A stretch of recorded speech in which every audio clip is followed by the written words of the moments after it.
राधे श्याम। बहुत ही लॉजिकल सवाल है कि यदि गंगा स्नान के पश्चात सभी प्रकार के पाप धुल जाते हैं तो मनुष्य को पाप का भुगतान जो होता है वो क्यों करना पड़ता है और वो फिर भी दुखी क्यों होता है। सबसे पहली बात, चाहे प्रयाग का स्नान हो, गंगा स्नान हो, किसी भी संगम का स्नान हो या कुंभ का स्नान हो, यदि आपका इंटेंशन ये है कि मैंने 100 गलतियां की है, मैं एक डिप लगाऊंगा, पिछली 100 वैनिश हो गई या धुल गई या समाप्त हो गई, अब मैं आगे की जो 100 करूंगा मैं उन 100 के बाद फिर से स्नान करने आ जाऊंगा।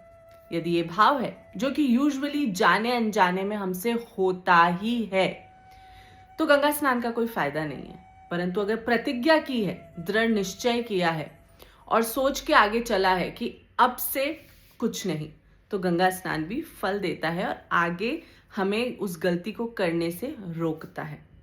रही बात जो उससे पहले गलतियां की है, देखिए इस शरीर ने, आत्मा की बात नहीं हो रही, परंतु इस शरीर से जो जो गलतियां हुई है, आत्मा उसे कैरी करके अगले जन्म में तो उसका कह सकते हैं हम प्रारब्ध हमें भुगतना ही पड़ेगा।